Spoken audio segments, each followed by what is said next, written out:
અને બંગાળમાં ચૂંટણીઓ આવી રહી છે અને બધાની વચ્ચે મુખ્યમંત્રી મમતા બેનર્જી અને ઈડી આમને સામને છે અને હવે આ ઈડી અને મમતાના સંઘર્ષનો મામલો સુપ્રીમ કોર્ટમાં પહોંચ્યો, જ્યાં સુપ્રીમ કોર્ટમાંથી મમતાને નોટિસ ફટકારવામાં આવી છે। ઝટકો વાગ્યો છે મોટો, કારણ કે પોલીસ અધિકારીઓએ એમની સામે ફરિયાદ કરી હતી। એ ફરિયાદ જેમના પર થઈ એ ઈડીના અધિકારીઓ હતા। ઈડીના અધિકારીઓ પર મમતાની સરકારે ફરિયાદ કરી। એ મામલામાં સુપ્રીમ કોર્ટે દખલગીરી કરીને કહ્યું છે કે ફરિયાદ નહીં થઈ શકે। એની સાથે સાથે જવાબ માંગવામાં આવ્યો છે। ममता सरकार ने सुप्रीम कोर्ट में एक मोटो झटको वाग्यो है। हमारा सहयोगी अजय यादव हमारी साथ जोड़ाया है। अजय, जिस प्रकार से सुप्रीम कोर्ट से ममता को एक बड़ा झटका लगा है, क्या कुछ अपडेट आया था उसमें?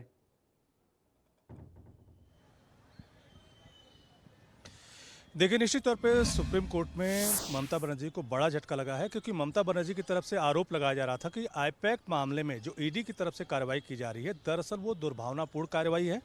और खास करके एक ऐसे वक्त में जब विधानसभा चुनाव हो रहा है तब ये कार्रवाई की जा रही है, जबकि मामला 2 साल पुराना था, तब तक ईडी बैठी हुई थी। इसी आरोप के साथ कैविएट दाखिल की थी ममता बनर्जी ने सुप्रीम कोर्ट में कि अगर आप ईडी का मामला सुनते हैं तो हमारी भी मांग को सुनिए गया, हमारा जवाब सुने बिना कोई निर्देश मत दीजिएगा।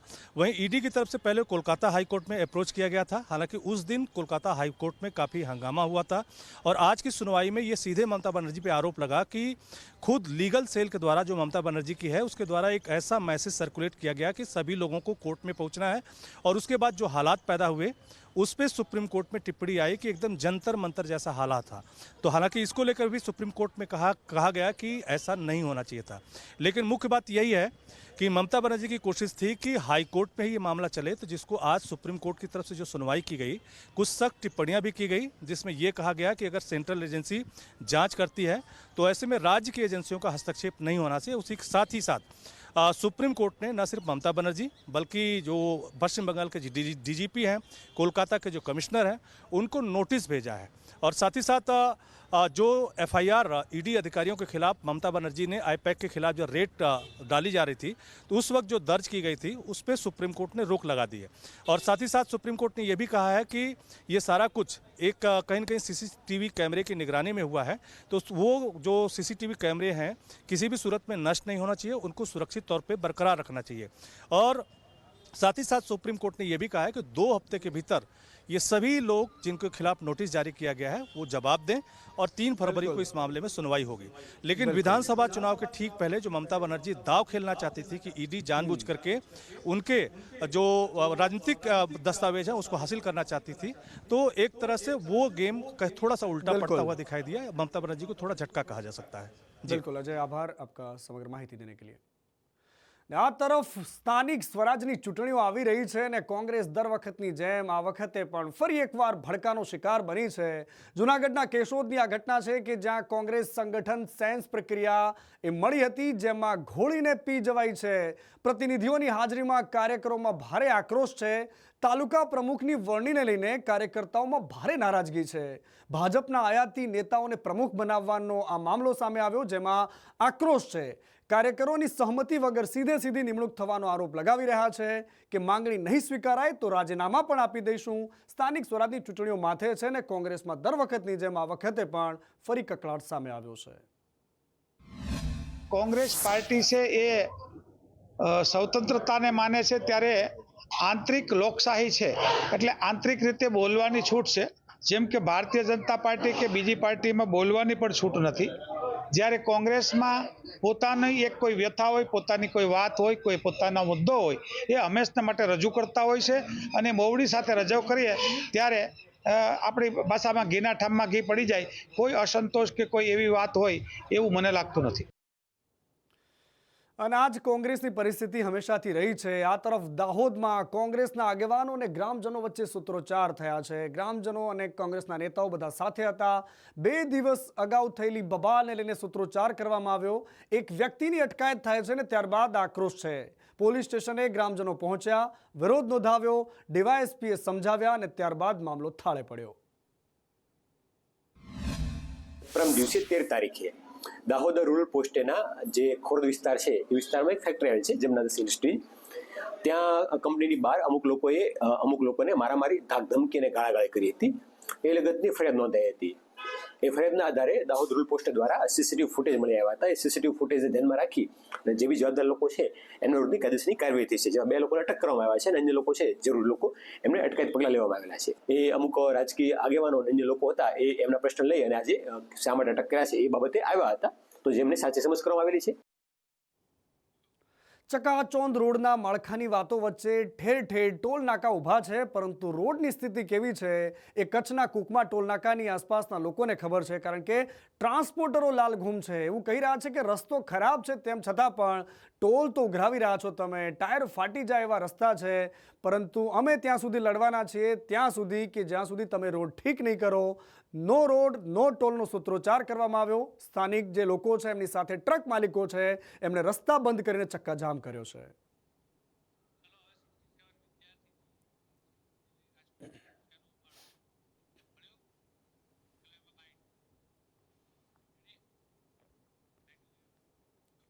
અને સૌરાષ્ટ્ર યુનિવર્સિટીના એક પદાધિકારી કે જેમનું મોઢું કાળું થયું છે, હા કામ પણ એવું કંઈક કર્યું છે કે જેના કારણે આજે એમનું મોઢું કાળું કરવાની ફરજ પડી. સૌરાષ્ટ્ર યુનિવર્સિટીના પૂર્વ ઇન્ચાર્જ કુલપતિ છે ડૉક્ટર ભીમાણી, એમનું એનએસયુના કાર્યકર્તાઓએ મોઢું કાળું કર્યું છે. અમરેલીની કોલેજ અને કોલેજના વિદ્યાર્થીનીઓ જ્યારે આબુમાં પ્રવાસે જાય છે ત્યારબાદ આ મહાશય પણ એમની સાથે જાય એવા આરોપ છે. આબુમાં પ્રવાસ દરમિયાન આ વિદ્યાર્થીઓની છેડતી થાય છે અને એ દીકરીઓ ફરિયાદ કરે છે. ત્યારબાદ ડૉક્ટર ગિરીશ ભીમાણીની સામે કાર્યવાહી થાય છે. એમને આજીવન યુનિવર્સિટીના પ્રિમાઇસીસમાં આવવાનો પ્રતિબંધ લાગે છે. ત્યારબાદ આજે એનએસયુના કાર્યકર્તાઓ પહોંચે છે, જે મોઢું કાળું કરીને એમનો વિરોધ કરે છે.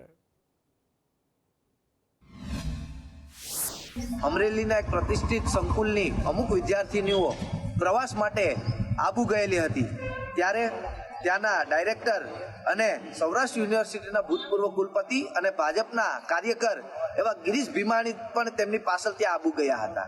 અને મળતી માહિતી મુજબ આ ગિરીશ ભીમાણી દ્વારા ફૂલ દારૂના નશાની હાલતમાં એ વિદ્યાર્થીનીઓ સાથે છેડતી અને અડપલા કર્યા છે એવી વિગતો અમારી પાસે મળી રહી છે.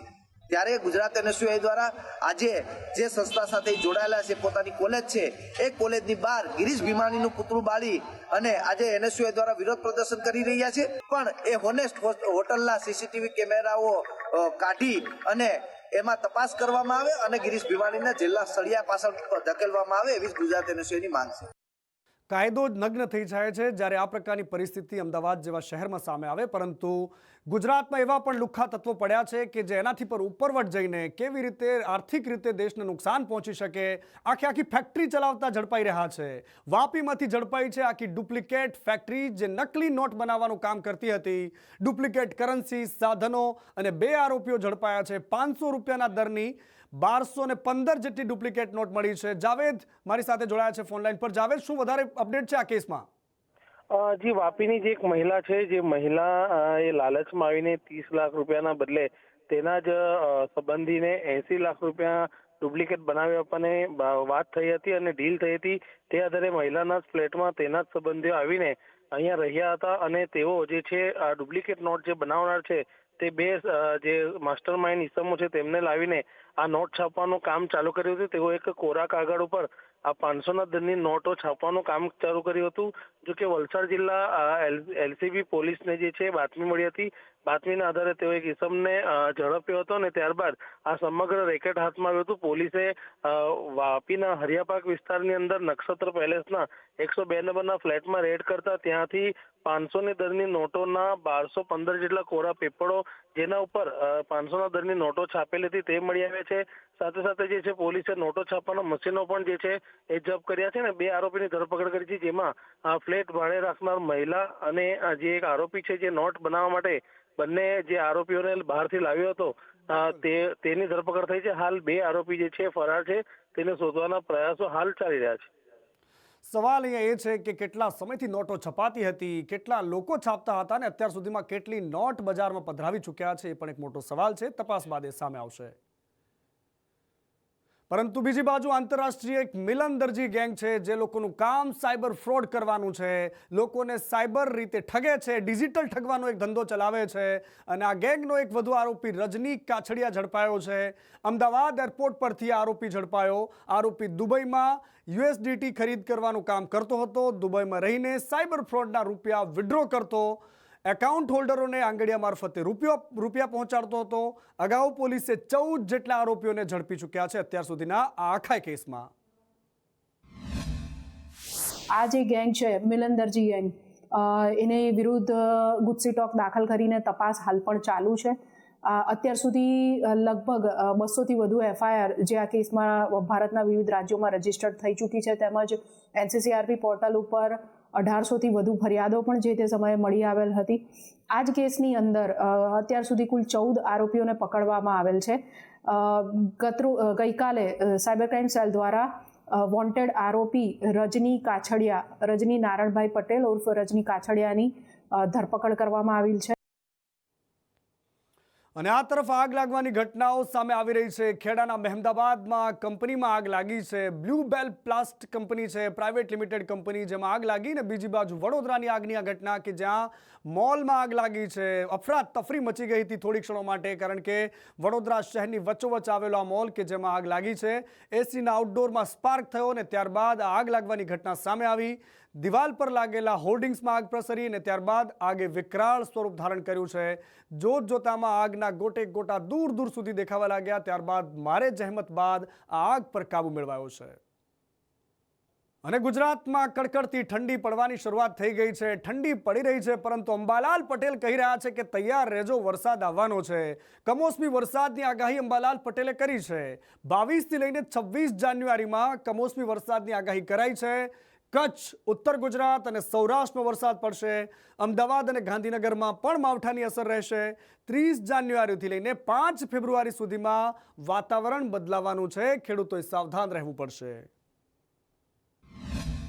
22મી ફેબ્રુઆરીથી એ સિઝનનો પ્રથમ મજબૂત પશ્ચિમ વિક્ષોભ આવી રહ્યો છે, જેના કારણે દેશના ઉત્તરીય પર્વતીય પ્રદેશોમાં ભારે હિમવર્ષા, સખ્ત પવનના તોફાનો અને બરફવર્ષા, કરા પડવા, મેઘગર્જના થવી વગેરે થશે. તેની અસર છે રાજસ્થાનના સંલગ્ન ભાગો અને ઉત્તર ગુજરાતના ભાગો સુધીમાં પણ થવાની શક્યતા રહેશે. મધ્ય ગુજરાતનું હવામાન પલટાઈ શકે, અમદાવાદ ગાંધીનગરનું હવામાન પલટાઈ શકે, રાજકોટમાં કચ્છનું હવામાન પલટાઈ શકે, તેમજ સૌરાષ્ટ્રના અલગ અલગ ભાગોનું હવામાન પણ પલટો આવશે. જાન્યુઆરીના અંતમાં અને ફેબ્રુઆરીની શરૂઆતમાં પણ ગુજરાતમાં હવામાન પલટો આવી શકે, વાદળવાયુ રહી શકે. અમદાવાદમાં અત્યારે તહેવારોના ટાણે મનપાએ બરાબર ખિસ્સા ભરી લીધા છે. 78,000થી વધારે લોકોએ ફ્લાવર શોની મુલાકાત લીધી અને આ ઉત્તરાયણની રજા બરાબર મ્યુનિસિપલ કોર્પોરેશનને ફળી છે. એક જ દિવસમાં મનપાને 90 લાખ રૂપિયાની આવક થઈ. અત્યાર સુધીમાં 4.71 લાખ લોકોએ મુલાકાત લીધી, જેમાંથી 5 કરોડથી વધારે રૂપિયાની આવક થઈ છે. પરંતુ બીજી બાજુ આ ફ્લાવર શો પાછળ મનપાએ 20 કરોડ રૂપિયાનો ખર્ચો કર્યો છે. એ પણ અમદાવાદીઓ ભૂલવું ના જોઈએ. ગઈકાલે મકર સંક્રાંતિની રજા હતી. જાહેર રજાના દિવસે ઘણા બધા લોકોએ ફ્લાવર શોની મુલાકાત લીધી હતી. ગઈકાલનો આંકડો 78,000થી પણ વધુ લોકોએ ફ્લાવર શોની મુલાકાત લીધી હતી.